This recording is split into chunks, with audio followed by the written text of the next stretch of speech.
All right, you are now live. All right, good evening, everybody. And I am calling the meeting of the Affordable Housing and Community Equity Development Commission to order. And we will start with a roll call. And Maria, are you doing that for us? Is that how that works? Or should I do it, Teresa? And you're on mute, Teresa. Everyone's on mute. If she's not, if Maria's not on, yeah, go ahead. She's here. She just muted. I'm here. I just couldn't unmute. Oh, okay. Do you want to do the roll call? Sure, I guess I can. I don't normally, but sure, I can do that. Just call everybody to see who's there and who isn't. Okay. Chair Kathy Ebner. Present. Vice Chair Nancy Lipson. Present. Member Jackie Wells. Excused. Okay. Member Terry Bond. Present. Staff Liaison Teresa Wellman. Here. Assistant City Attorney Joel Braithwaite. Here. And then we have Dr. Sally Nash. I am also here. And is that all that we have, Teresa? Or was someone Yes. else supposed to be coming as well? Nope, that's it. Okay. All right, thank you. Thank you very much. Appreciate that. So an agenda for this meeting has been previously distributed. Hopefully the commission members are in receipt of that. And assuming so, can I have a motion to approve the agenda? So moved. All right, and a second? I seconded it. All right, all in favor of approving the agenda, please say aye. Aye. Aye. Ayes have it. And next on the agenda, minutes from our previous meeting had been previously distributed. Hopefully you all in receipt of that. Do you have any questions, comments, revisions to them? No, I think they're fine. All right, hearing none. Can I have a motion to approve the minutes, please? So moved. And a second? I second it. All right, all in favor, say aye. It could be the same thing. Are three of us a quorum? Well, I think, Yes, Okay. because you only have 4 members. Oh, well, then I guess we are. okay. And I wasn't sure about, for voting purposes. Well, I guess we are approving the minutes, but anyway, all right, let's move on. Okay, so next on the agenda is to talk about the county workforce housing legislation. Thank you very much, Dr. Nash, for being with us tonight. We really appreciate your time. And I thought before to sort of kick off our discussion, it would be helpful to sort of have a summary of the county's workforce legislation. And I want to share my screen so I can pull up some information that we can sort of, look at together. I'm going to attempt to do that because Julian showed me how. All right, y'all can see that? You did it. Yes, you did. All right. So what I have to share is a summary of the legislation provided to us from Arundel Community Development Services. First of all, important to note that prior to this workforce housing legislation being approved, bill number 54-19, which has passed and it is in existence now. Prior to that, workforce housing was allowed as a special exception in 2 residential zones, namely R10 and R15. And we know that from the legislative summary that was provided to us. And so what this legislation now does is it makes workforce housing available as a conditional use, in other words, by right, as long as certain, requirements are met. It also allows up to 22 units per acre. and does so in these particular zones as shown on the screen here. So in addition, before it was an R10 and R15, but now it's allowable as a conditional use in those zones. In addition to that, it's also now allowed in R5, C2 and C3, W1, and all mixed use zoning areas. I gotta move my little, wait a minute. All right, I'm gonna get the screen go down. And what the legislation specifies is that 40% of for home ownership units, for the for sale units, 40% of the units must be affordable to households with incomes of 100% and below the area median income. Now, the maximum sales price is defined by the county in accordance with a pretty exacting calculation. And those for sale units are restricted to those income levels and those purchase price levels for a period of 10 years. The rental units, 60% of the units must be affordable to households at 60% of and below very median income. Now those rents, those maximum rents are defined by the county, and it's going to be in accordance with the state housing agency maximum rent definitions. And those income restrictions and rent restrictions will be for a period of 30 years. In addition, what's not shown here on these slides, but in addition to these requirements, the workforce housing will be exempt from 50% of the capital connection charges provided by the county.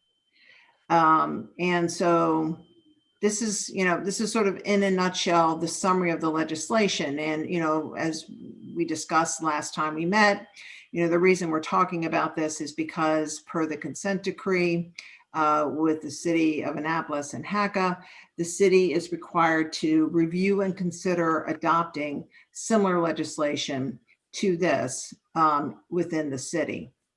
And so, again, thank you, Dr. Nash, for being here tonight. I think it'd be very helpful to sort of, start our conversation by talking with you about the zoning districts that are currently in place in the city, and sort of talk about some applicability of this type of legislation in the city. I'm going to stop my sharing my screen, and we understand that you are on a little bit of a tight time frame, that you need to go to another meeting shortly. And so we thought it'd be best just to kind of go ahead and have you, if you could, give those descriptions to us. And then Terry, Nancy, I thought then after we've had a chance to hear from Dr. Nash, then we can reflect on what we've learned about the county legislation and also any information Dr. Nash is able to share with us. Sure. Okay. So I'm now going to share my screen. So this is city zoning map. And if we're looking at densities like what is allowed in that county's legislation, you really only see that in the city in these R4 zoning districts. The brown, that's our densest residential district. And there are a lot of multifamilies in these districts. That is where most of our density is. R3, we have a lot of multifamily or single family attached, but those can be about half as dense as R4, more or less. So we also sometimes get density through planned developments where someone is maybe, for example, building units on top of a store or office or retail. You can get more density that way, depending on the size of the lot. Terry, Sally, can I ask this real question?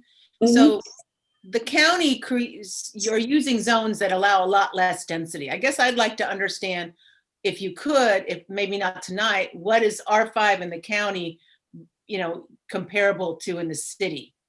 So because that 22 units is the maximum they can go up to, but I'm Mhm. assuming that a lot of them aren't going to use that. So I'm just trying, just apples to apples, because it's good to know where the highest density is now, but the county didn't use that as a guide to where to allow a zone. Is that making sense to you? They didn't use existing density to guide where to allow more density?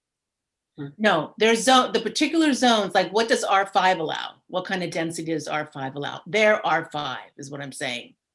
So I don't know what increased density they were permitting, because I don't know what the base Oh, density was. okay. And the zones Well, are I just changing. saw on that slide that it's allowing 22 units per acre. Up to. Up to, so R4, you can get 25 units per acre. It hardly ever turns out that you get as much density as the code allows because of all of the other constraining factors, mostly environmental issues. So if you go to the And Julian, what how does- do I switch to another screen? Can I just click on a different window, or do I have Yeah, to?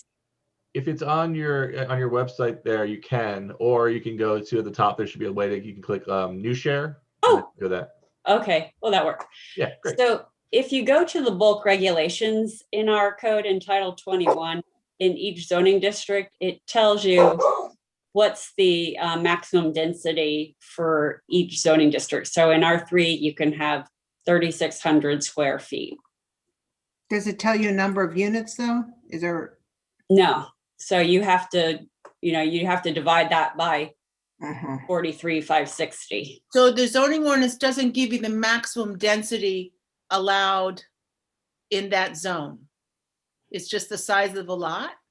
Well, it does in a sense, because it's however many times this Oh, number. I understand, but oftentimes that other figure is given in ordinances too. I just was curious. Right, our code doesn't do that. Like the county, you can have R2, 2 units per acre. Ours is not that simple. Not So that simple, no. we make everything a little bit more complicated, I feel like. So Sally, you mentioned that R4 approximates 25 units per acre. What is R3? R3, it's closer to 12, although you can get a bonus. So see this footnote too. This is what drives people crazy about our zoning code, is because it doesn't just say, so many units per acre. It says this, but if you do this, you can get this. So if you have a multifamily or single family units per structure, or there's too much stuff on my screen. You can get more density in certain situations, like in R4, for example. If you provide structured parking, you can get a little bit of a density bonus, and then you can have more density than what you would even be allowed, but with the bulk regulations. And if you provide MPDUs, which now you have to, you can get a density bonus with those as well. Although people hardly ever can take advantage of that either. So, All right, so we're hearing you say then you think that something like this legislation would be most applicable in R4. Well, I don't think it is, because they already allow a high density. So it's really not Yeah, even, it's. you wouldn't need We it. already have it in R4. We already allow that high density. I guess I'm trying to figure out the lower density residential zones and what that would mean for them. Yeah, I think you'd be looking more at like R3 and R2. I think there'd be a lot of concern about that kind of density in R2, because R2 is only single families. So that would, I suspect, be a pretty big change for people to contend with in R2. Sally, I guess I would just ask you, we don't have to go up to 22. I mean, then those things, we can modify it, what works, and we should, what works for the city to allow some density, but not that kind of density for sure in those zones. So that's, the 22 is just a number. That actually, didn't we find out, Kathy, that's the maximum density allowed in the county. So that's how they use that number. Doesn't mean everybody coming in is going to get 22 units per acre for sure. Yeah, then I think a lot of times it's not really the code that the amount of density in the code that's restricting people. I think it's usually other factors. I'm not really sure, if there's ways to address those, because they're usually environmental factors, stormwater factors. A lot of times it's state law.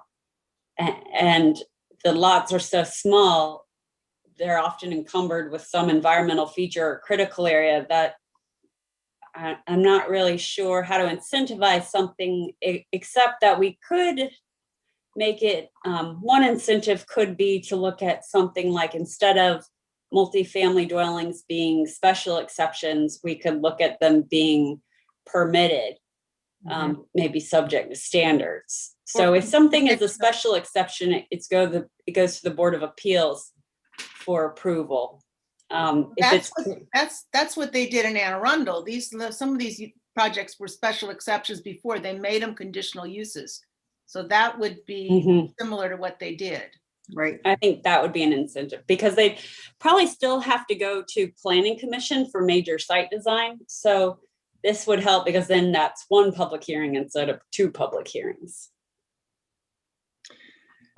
And so that that's, you sort of talking about the residential districts. What about the other zoning districts in the city, like commercial? There is a lot of residential allowed in some of our commercial districts. So these are our commercial districts. You have some permitted, some special exception. So we could probably permit more residential uses in the B1, B2s. You do have dwellings above the ground floor, which is how the Eastport Shopping Center project was going to have residential units. And then in our mixed use districts, they also allow some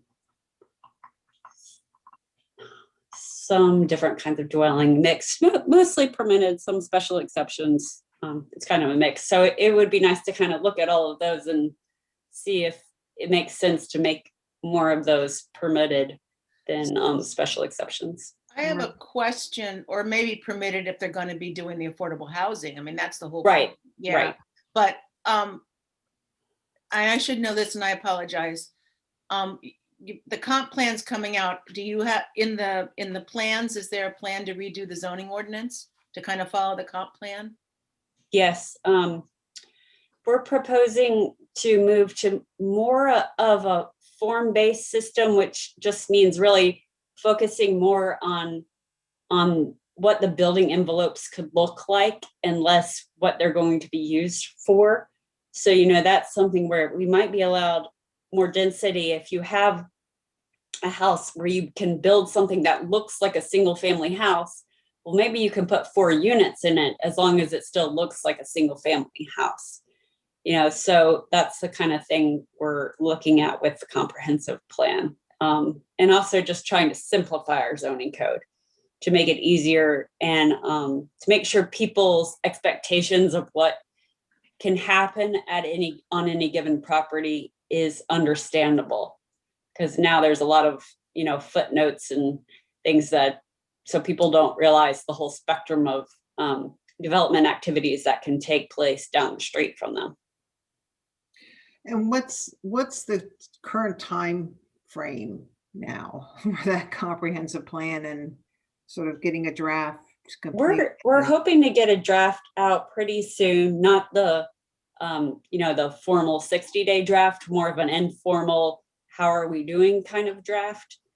And in the next month or two, And then we'll see what we hear from that. If everyone says, this is great, go for it, we'll keep moving. I suspect that will not happen, and we'll have to do a bit more work and then, and then have it introduced. I'd really like to have it done this year, but with the election, that might kind of, slow us down a little bit. There's no city council meetings in November because of the election, and they don't take up new things really much after summer, new legislation. So, might have to wait till after the election. Sally and everybody, talking about zones is one thing, but talking about land available for new development, or possibly we would target for redevelopment, is a different thing.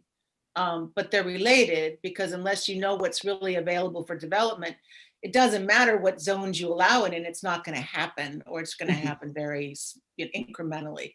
So that would be my next question. My understanding is there isn't much land left in Annapolis. There's really not. Underdeveloped. There's really not. We're looking at Exactly what I was thinking, Terry, that all of this is very well and good, but if we don't have anywhere to actually develop something new, it's sort of irrelevant. We're Not really irrelevant, looking but at, redevelopment of sites. There's some vacant lots here and there, but for the most part, we're trying to define underutilized properties and think about like what properties are likely to turn over in the next 10 or 20 years. Mhm. I think we can all think of a few places in Annapolis where it's like that shopping center could really use a redevelopment. And I think we'll see things like that. I don't think we're going to see a lot of really big projects. I think we're going to see more smaller projects where maybe they can get 4 or 5 units there, like we're seeing in West Annapolis. There's a couple of projects where they're redeveloping a 1-story building, office building, making it a 2-story building with office on the bottom or a restaurant on the bottom, and maybe 4, maybe 6 units on top. But we're not, that's about the extent of it. So there's some bigger parcels on West Street that maybe could redevelop, but So I think we need to think about how this policy can be implemented so it's right for Annapolis. And you've just named some things. I mean, certainly units over a restaurant would be great workforce housing. I want, but there's no limit. I mean, it's in West Annapolis. The other thing I've observed lately is the houses for sale, even in neighborhoods that used to be affordable, they're off the charts. And so, And it's kind of that's, scary. and in order to achieve kind of what you were talking about, Sally, aren't you contemplating and expanding the mixed use zoning, expanding the number of mixed use zones in the city, basically to accommodate sort of what you were talking about? And Terry, as you point out, that really is a good way to weave workforce housing in. And so, maybe we kind of think about that, even, making allowable with the current zones, sort of a mixed use concept, as long as it incorporates a workforce housing project. So we're going to be showing a lot more mixed use projects of different scales, but generally where there's a lot more ranges of uses that would be allowed than we have today. So I'm wondering, and I'm just throwing this out, I don't know if it's making it easier and more flexible for those that are going to do workforce housing than those that are just going to do a straight mixed use development. Right. How we do that is important, because we know now it's hard. Developers will walk away from density, or we're walking away from density rather than doing MPDUs. So we need to set it up so that it's an easier and more streamlined process if you include the workforce housing. Right, and the density bonus isn't enough to get them to do it. So if we can save them money, cutting down fees that they have to spend on going to public meetings, public hearings, are there APF requirements that we could let them have a lesser standard? I don't know, because it's not like we want you know, we don't want to set up a situation where people building workforce housing don't have to provide recreation facilities for the children who are going to live there. But you know, what's the balance there? Maybe I like the idea, like the county was doing, about waiving some of their capital hookup fees, or what was it, Yeah. facilities fees? Yeah, 50%, 50%. I mean, there might be other fees like that that are pretty significant, you know, that we could help them with, or even application fees, like the fee for a plan development can be pretty high. So maybe there's fees like that we could look at. Well, and also waiving. time, we could also figure out a more streamlined process so that it doesn't take That's us. tricky to do. Well, I know, I'm but- sure it's tricky to do, but Yeah. perhaps it's something to look at. I know that's one of the Mhm. things that the Affordable Housing Task Force has recommended. Mhm. Of course, as I've said before, I don't exactly know where that stands right now. So I know that's one of the things they were talking about. Mhm. Yeah, if there was a way to do it, if we could exempt them from certain requirements, you know, that could help speed up the process. I'm Right. just not sure what they could be exempt from, but you know, definitely that would be a huge incentive for people. And we Right. could also, what about, you know, making much more easier for them to be able to obtain a pilot, or even make it by sort of a right, you know, if you're an affordable housing. Yeah, right now, development, then you it's not- automatically get the pilot. Mhm. Annapolis does not have a system for awarding pilots. Right. Each project is on its own. We have Teresa going, did they call me? Can they call me? Why don't they call Right, me? exactly. So that's something we have to think about. Well, they just I go have- directly to the city manager Yeah. or the mayor. I mean, it's basically how it works. Whom do you know, and when can you talk to them? Having a pilot does provide a great incentive, you know, that definitely would be a way to incentivize. I have Yeah. a question for Kathy. I've noticed that some of the places that have pilots that have it in their legislation specify in advance how much the pilot's going to be. Right. So seen is that helpful to developers to know Oh in my advance? gosh, yes, definitely. Something that we might want to Yeah, take? definitely. Yeah, I think the one thing the county did that I don't really like is that they allow workforce housing in their industrial districts, which our industrial districts we only have two very small ones. And, you know, we try to be pretty protective of them as far as, I mean, they're really the only affordable space for small businesses that are, you know, like industrial uses. So. Yeah. Well, I'm understanding that W1 is really like more offices, you know, really like very, very light industrial use. Oh, in the county? Oh, okay. Yeah. I Yeah. see. Well, Do they we have also much have- more land, so it's not Yeah, as big they a do. deal. Yeah. Do we have an inventory of places where we could have infill housing, or do we have any of those areas? I mean, that may be something else we could look at. Where there are empty lots here and there that we could use. We've identified some of those in the comp plan along with our underutilized properties. Okay. There's some, there's not a whole. Yeah, I didn't think there was a lot, but Mhm. But maybe in those cases, a lot of times those lots are substandard. You know, they don't meet the minimum lot size for that zoning district. Maybe okay. as long as they met 80% of the lot size, they could build workforce housing there, or, you know, something like that. Is this on the website? Can we access this map ourselves, or is this? something This only- is actually a internal map we have, but we do have, if you go to planning and zoning Uh-huh, and then zoning maps and Yeah. then interactive zoning map, we uh-huh. have something very similar. We did get sent a map. I don't Yeah. know, if that was, That was from the comp plan. but did it have zoning? Did it have existing? Yes. zoning? It Yeah. had, I think it was showing land use. It was and our land, pro- right. Our Okay. proposed land use, Whereas the map you're showing shows all 31 zoning districts, correct? right?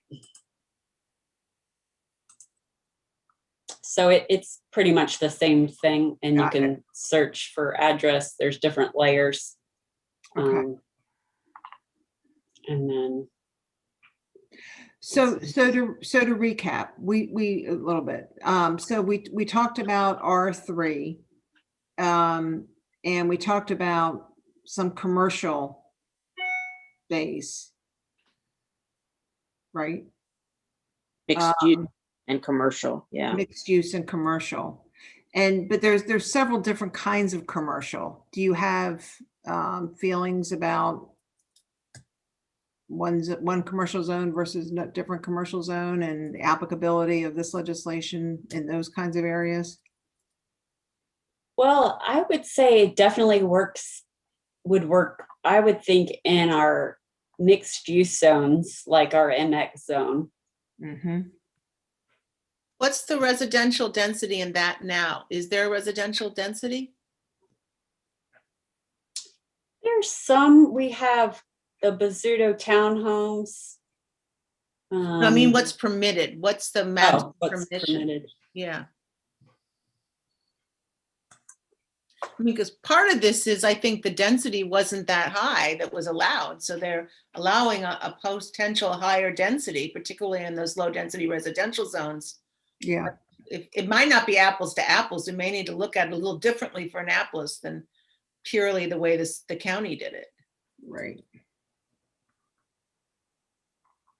Yeah, that's a good point. If mixed zone is already allowing those enough density, then we don't need to make that change. And maybe it's more of how do we incentivize the development in ways other than increasing allowable density.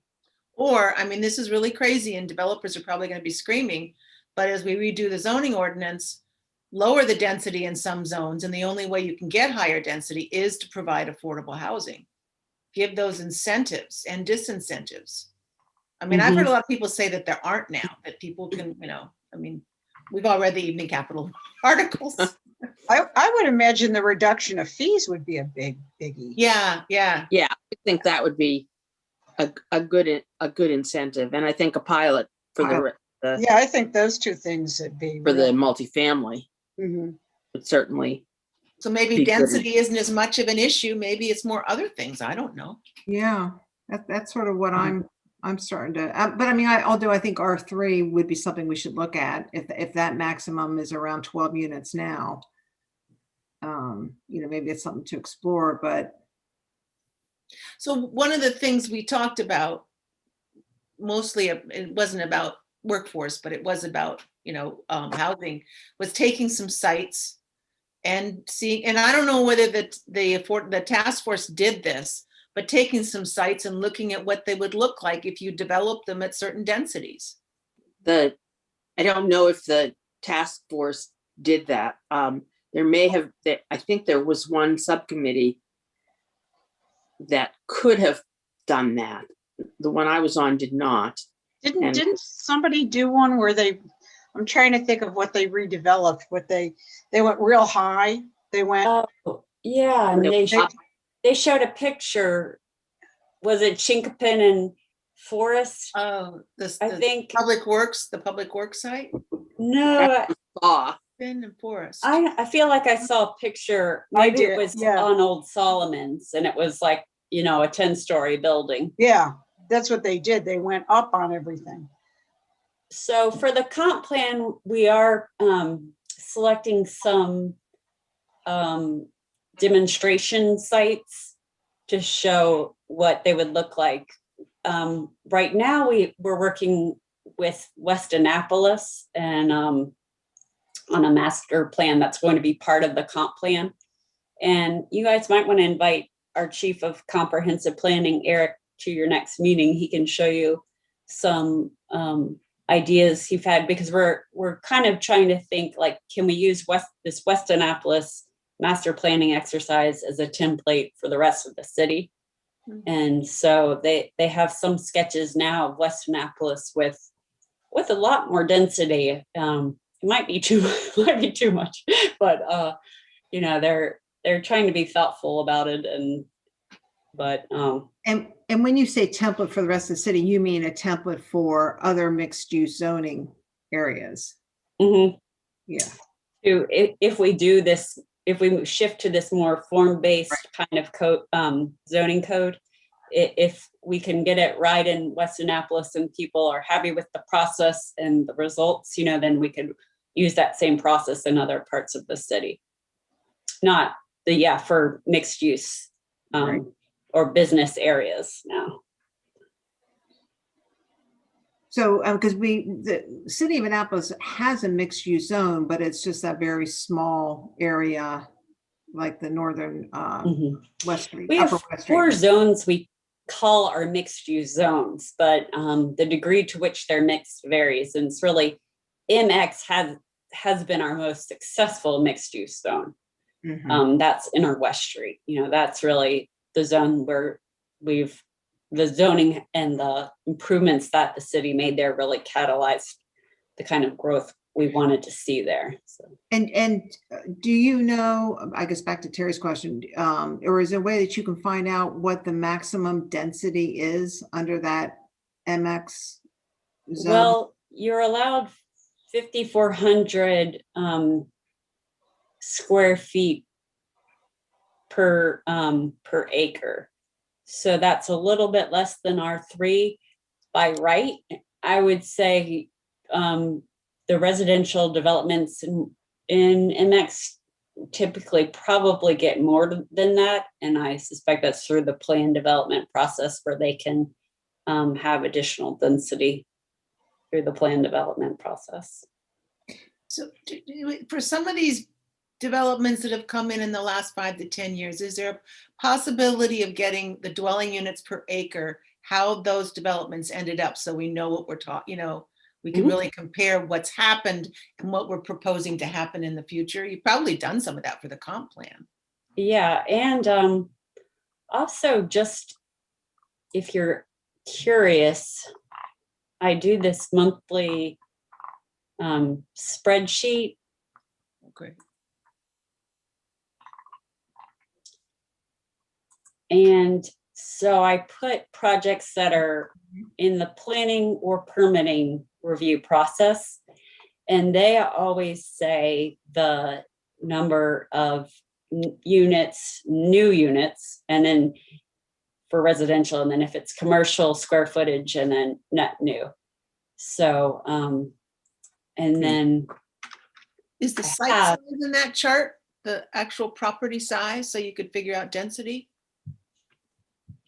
No, but you could look that up in SStat, or I can look it up as well. So I can certainly easily enough give you that information.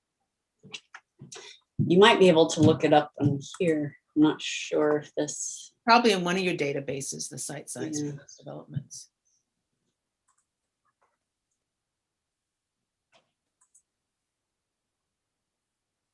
Yeah, it would be easier if we referred to density in units instead of having to do this math. There are many things that would be easier for our zoning code to do, but it doesn't do it. Well, you can make that change with the comp plan. That's true.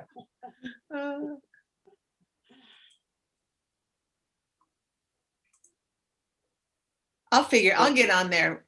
Okay, yeah, because you can. I can figure it out.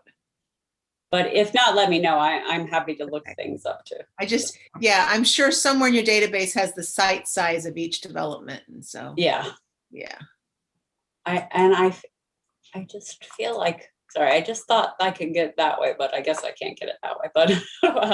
But yeah, it should be findable. Okay, yeah, I'll look it up. If I can't, I'll give you a call. Okay, go for it. Yeah, please do. So, and I keep track of, different, this is really, I started doing this to keep track of projects for school APF. And then I started using it for my traffic APF for traffic studies. And then the aldermen found out about it and they kept wanting me to add things to it. So there is one thing, I'm looking at it quickly. Do I see the zone that they're in? No, I was just. No, I don't have that.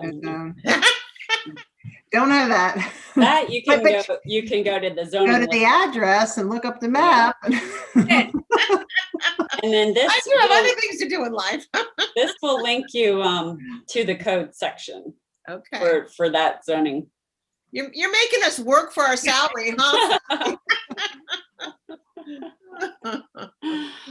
Yeah, well, it's easy enough for me to do it if you tell me what. No, actually, what to look if you up, I will just do. tell me, if you just point out which developments are in R3 and R2, right? Is that where we're looking? We're not looking everywhere.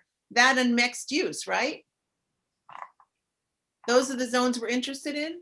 Or Yeah, R3, R2, and MX. R3 for sure we're interested in. R2 I think is a question mark, Okay, right? And then MX. does that Um, sound right, Sally, to do Okay. those? Yeah. Okay. There's And- probably not very many. Those are Bs. That's Oh, those are Bs. downtown. Okay. 418, that's a B. That's a restaurant too. Those aren't resident. I guess you really want to just see the residential ones. Chesapeake Grove, that's R.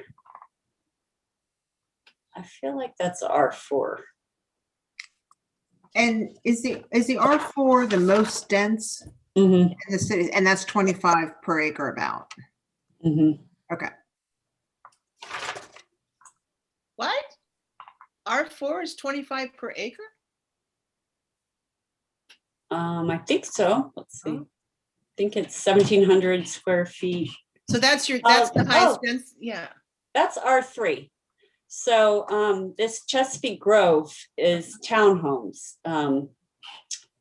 And they're not doing NPDUs because they've actually been in the planning review process since 2012. So they are they got grandfathered in that.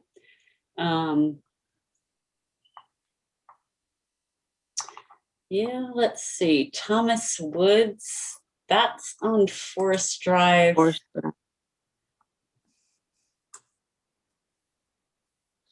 Yeah, that's another fee in lieu. Yeah, that's another oldie but a goodie. Yeah. That's R3. And where is that on Forest Drive? Actually, it's R2 and 3. It's split zoned. It's right here near Annapolis Neck Road. Oh, down. Okay. All right. After Forest Hills. Okay. Oops. Lofts at Eastport Landing. We won't talk about that one. Newtown 20. Park Place, Parkside Preserve, also down Annapolis Neck Road. What We're getting 17 PDUs, 19 from Parkside Preserve. Right. Ah, Yeah. So that's this one, R1B. They're doing a planned development though. So, But Sally, what is the zoning of lofts of the Eastport Shopping Center? Is that B2. B2? Mhm. So business districts would be another place to look, correct? Mhm. And of those business districts is B2, like, there's several of them, right? So Yeah, we have B1, B2. B2 is more intense than B1, but not as intense as like our BCE, which is Upper West Street. And the C's are downtown, so they're not very intensive. how many commercial zones do we have? Well, depending on how you count, let's see. Count them all to be on the upper side. Okay, so we have 1, 2, 3, 4, 5, 6, 7, We have a lot. 13-ish. Are some only on 1 or 2 properties? There are some that are, yeah, there's definitely a few where it's like Grandfathered out? there's or old 4 zone? parcels zoned. Okay. Some of the downtown ones and some of the PM2, there, yeah, there's some weird stuff. So I feel like we have a lot more research to do on the zoning ordinance to figure out the zones. Yeah, Yeah. I agree. Well, it also, we have to also figure out whether we want to approach what we're doing in exactly the same way as the county did. In I terms mean, on of, a basic level. So, Well, I think that's part of our discussion going Right. forward. and I think you're right. And I think when I think about this, okay, so the maximum allowable density right now in the city is 25 units per acre about. How Right. many zones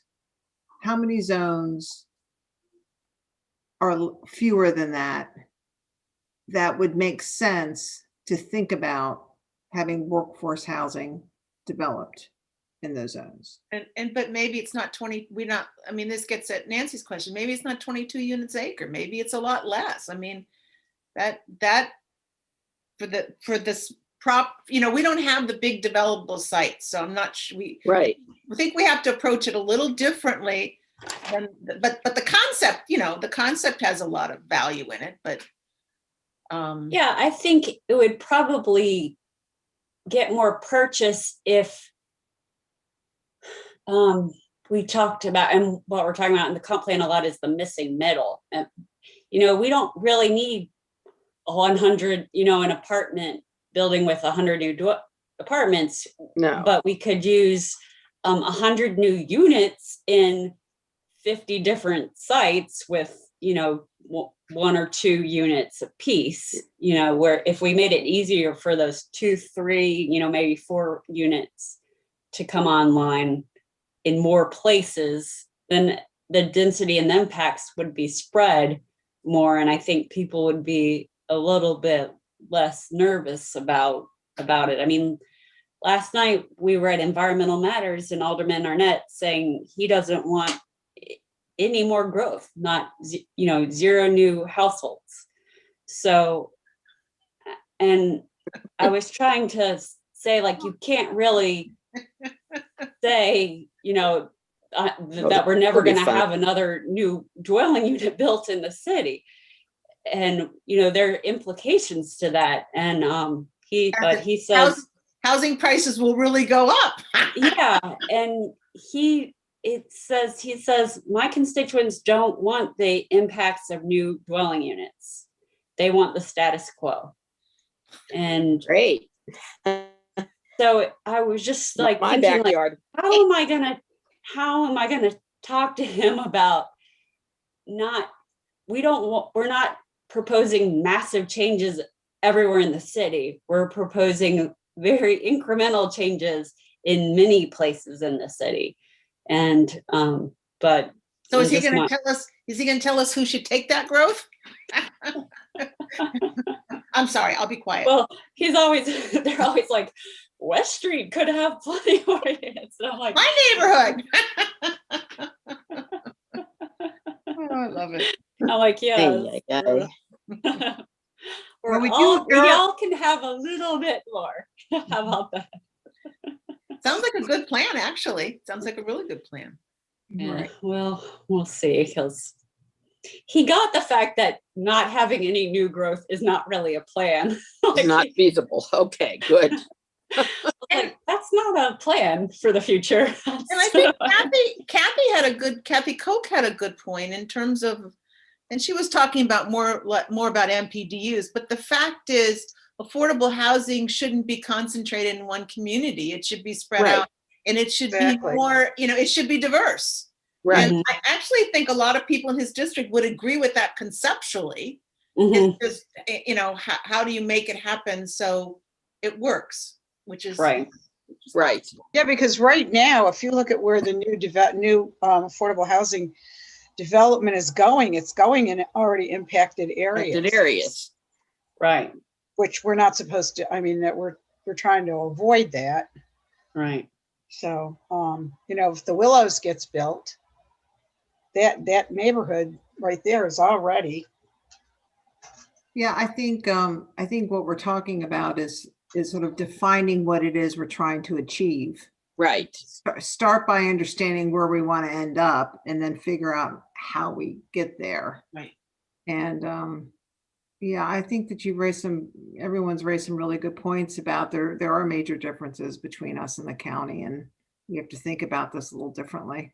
well, don't forget, you know, the city has 2% of the housing units and 4% of the subsidized housing in the state. So, you know, we have to sort of think about that too. Well, You know, and then the whole notion of affordable to whom, you know, we have a big problem with the middle right now. Right. Well, and the And that's city, sort of what workforce housing is trying Yeah. to get at. and that the middle. city Right. is 50% rental and 50% home ownership, correct, Sally? Mhm. It's, Yes, it is. Which is Close. a little, you know, but that's a typical urban area. That's typically what urban areas are. I mean, the county's suburban, yeah, Right. so it's a whole different, you know, you can't really compare them that way. Right. Right. that's a good point. I mean, the directive in the consent decree to model it after the county Well, sort of ignored some of those facts. did it say we had to model it after, or did it say Well, we that's had to just sort of- look at it? That It that's said kind of look at where- and yeah, try, I yeah, don't know if Joel consider. is still or there, something. but Consider, yeah, yeah, but it didn't So- say. You Yeah, I consider, but because it really is apples and oranges. yeah, I think if we do a review and we sort of point out the differences and what we think should be different and ways that maybe we can be similar, and ways that we think we ought to be dissimilar, you know, then we've done our due diligence. Mhm. right, and that whole thing with the ADUs fits into this too. Yeah. Right. So, It fits into the whole affordable housing, you know, I mean, right. Okay, toolbox. so it sounds like we have some homework to do. Well, feel free Um, to reach out to me for questions or So- more data. And so this table, we can find this table online. This Mhm. is part of This the is code, in- right? This is in the zoning code, our table of uses. It sounds like your website is packed full of information that It we ought to- is cram full. Yes. Okay, great. Well, I think, you know, as a next step, then we'll kind of put our heads together and, you know, sort of come up with an outline and then, you know, I guess, and then we'll have a convene again and talk about Okay. it. All right, that sounds wonderful. And yeah, I'd encourage you to get Eric Lashinsky here too, Okay. All right, very good. We will do because I that. think he should hear your ideas and you know, be good to hear what he's thinking of in the comp plan, because I think he's pretty aligned with where you're going. Good. We want somebody aligned. Okay, well, feel free to reach out to me anytime. And Seem to have kept you way over. Yes, Happy to we can, Sorry. well, I think I'm just missing a presentation by engineers about the stormwater facilities. Oh, this was much not more a riveting interesting. Yes. presentation. But I guess I better go check in. So, all right. Well, thank you for having Thank me. you. Thanks, Thank you, everybody. Sally, you, thank Carol. See you. ya. Bye. Bye. Bye. Bye. I guess when she leaves, then we'll lose her screen too. Oh, Ultimately, we probably will, huh? I can't read it anyway, but that's we're still viewing her screen, so I guess it just. Oh, there. there. The There few- she goes. Short time I was in the zoning section, I hated those tables. I thought those tables were the pits. Those zoning tables, they were so complex. Yeah, it sounds like you need Okay, a ladies, calculator. this is Joel from Office Law. I'm also going to bid you farewell. Teresa, if you need me, text me. I'll be Okay. with Sally in historic preservation. All right, thanks, Joelle. Appreciate it. Okay, thank you. All right. So just us chickens now. Yes. Is there, what do you think? Is there more to sort of talk about right now, or you think that we should kind of go to our corners and, digest what we've heard? And We talked about trying to we can't, all the questions, at least personally, the questions I have, the more information, maybe like a working group, yeah, that's kind of what I'm thinking. Yeah. Yeah. Well, we're only 4 people anyway, so plus Teresa's. Right, and We I are can sort of help with mostly everything but zoning. Zoning is not my area of expertise. I have to go to somebody in the planning department for that. I can help a little. I understand zoning. I certainly Yeah. understand it. So I think, but I don't understand the city's zoning, so understand that better. So. But Eric's really good, and so is and Jackie. I don't know if Jackie'd have time, but there's certainly enough people in the department that can be very helpful in terms of the zoning stuff. Are you guys back in the office? No. Okay. Well, some people go in. I haven't gone in. It's still closed. So it's your option as to whether or not you want to go in. Okay. Everything's on the website. Has everybody here been vaccinated? Mm-hmm. Yep. Yeah. We're all fully vaccinated? Yes. Yeah. We could actually. We could meet in person. Yeah. It would be so much easier. It really would. I just need the zoning book. The ordinance. See, there's some things on the computer. I like turning pages. It's easier to read. And I don't want to print out everything. I can't do that either. Yeah. No. Yeah. But I guess the library would have a zoning ordinance, wouldn't it? Sure. Yeah. Okay. Are they open again? I guess they are open. They are. They are. Yeah. Yeah. Yeah. And also, just so Maybe you guys know, just to chime in, that they as far as boards and commissions, not necessarily in person yet because of the public element, that all city buildings are still closed. So that while you could meet in person, you couldn't actually have the public come in. Oh, so that's okay. We're in the midst of working. Well, it would be against code. Oh, no, we're just talking about doing a working session to yeah.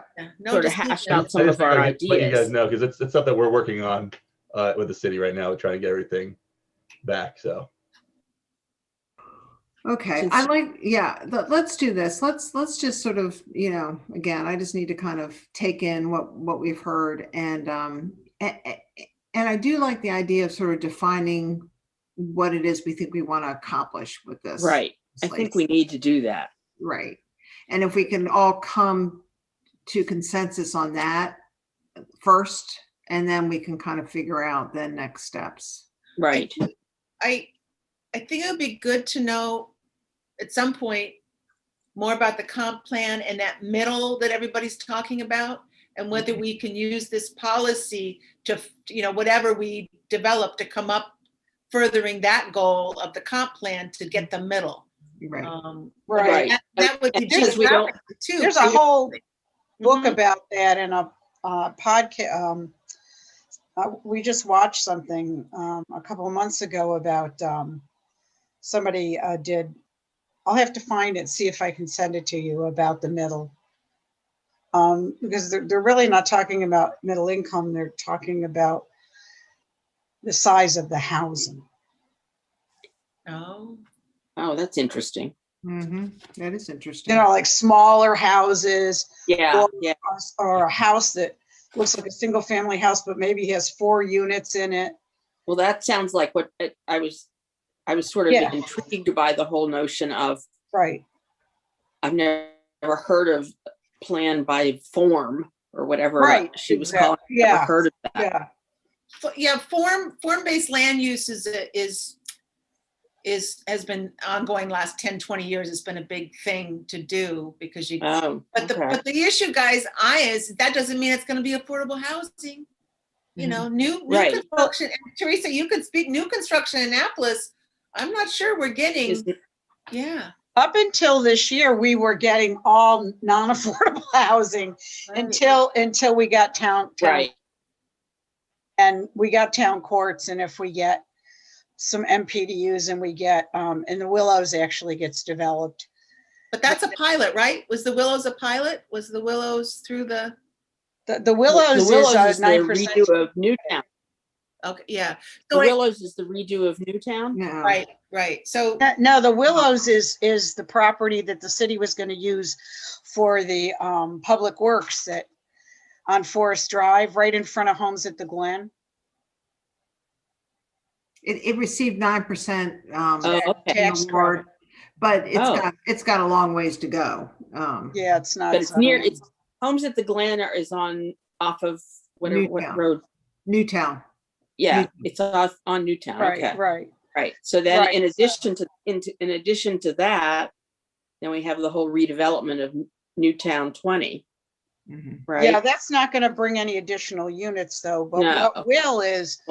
what will be the redevelopment of Harbor House and Eastport Terrace, which is going to be a choice Right. neighborhoods Right. project. And that's where you're going to see the We hope. density. Right, we hope. Hope, yeah.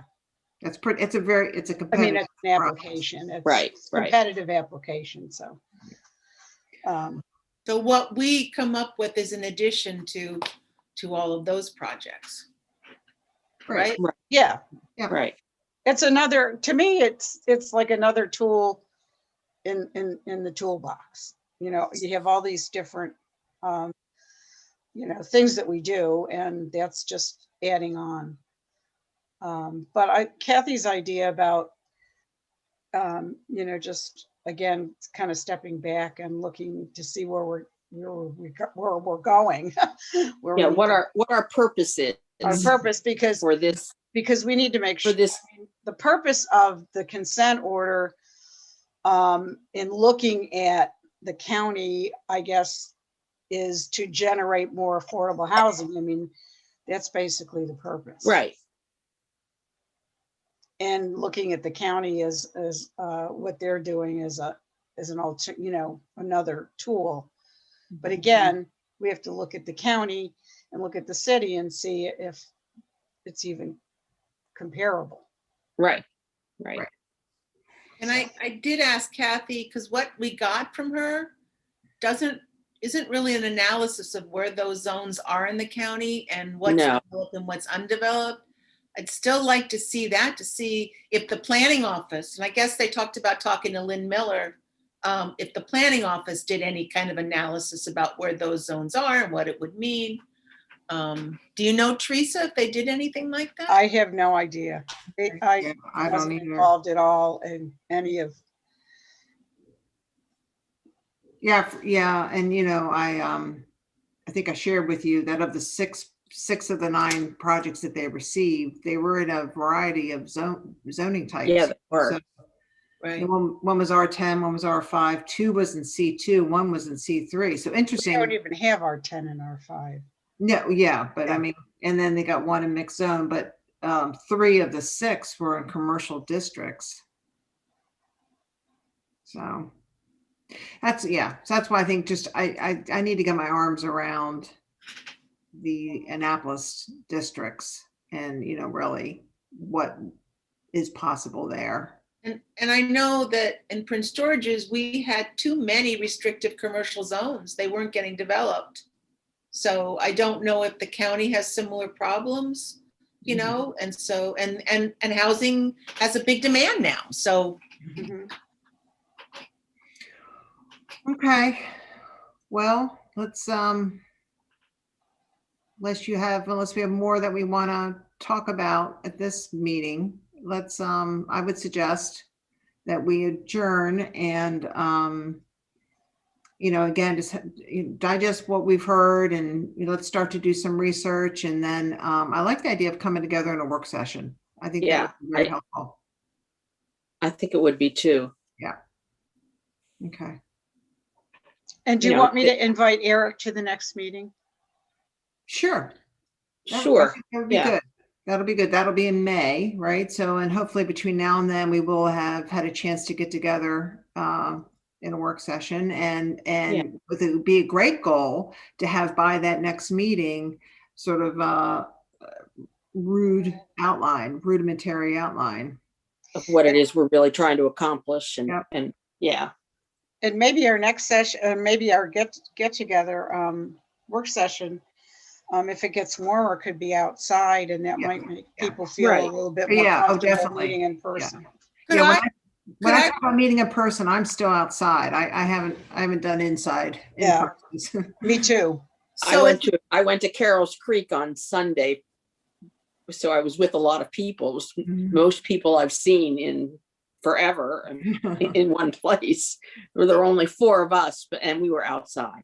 is So- is it possible to get a large size map, doesn't have to be too big, of the city with the zones on it? Mm. Yes, because we have one of those big printers.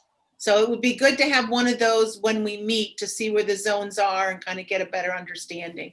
And then So- I'll try and have some research done on some zones, at least the residential zones. But the That would be awesome. Yeah, that's a great idea. I love having a big map. Well, Yeah. I could ask for a big map. They can print, Sally can have it printed out, Great. Oh, that'd be and great. and we could put it on something. I don't know if we might have some foam board Poster. in the office that they could put it Yeah. on. Yeah. And we might already have one of those, to You be know, honest. it's okay if you don't, because I don't know where we're going to meet and everything. And it might be hard, depending on how big it is. Yeah, I was gonna offer my place because I have a patio, but it's a little small. And see, I have access to all of the, everything because Oh, yeah. home. But the table is a table for 4 without any room for stuff. You know, I could do something crazy and see if the Bush Library will let us use a room. I don't know. It's open now. Except But is that outside? people would still Yeah. like to be outside. Yeah. Yeah, Right. So we got to be outside. I prefer that. Okay. Really, yeah. at this point. Sorry, I missed. If I could find, We'll come up with a location. There's plenty of Yeah. room. I mean, it's, no, I was gonna say, the perfect place would be the pool over here. But it doesn't open until after Memorial Day. Right. Same Because here. it's outside and there's tables. There's big- Right. Well, I have a deck. It's for a future meeting. There you go. I have a deck, so we could meet on the deck if my yard is in good shape by then. We won't look. Yeah, I'm waiting for my landscaper to come and remove all the weeds. That's why I They're live in there. a condo. Yeah, I'm in a townhouse. I don't have much of an outdoor space, so. All right, we'll figure it out. Porch, but Okay. Okay, well, Is cool. there, all right, is there a motion to adjourn? So moved. All right, second, Second it. and all those in favor? Aye. Aye. All right, terrific. follow, Thanks, but- guys.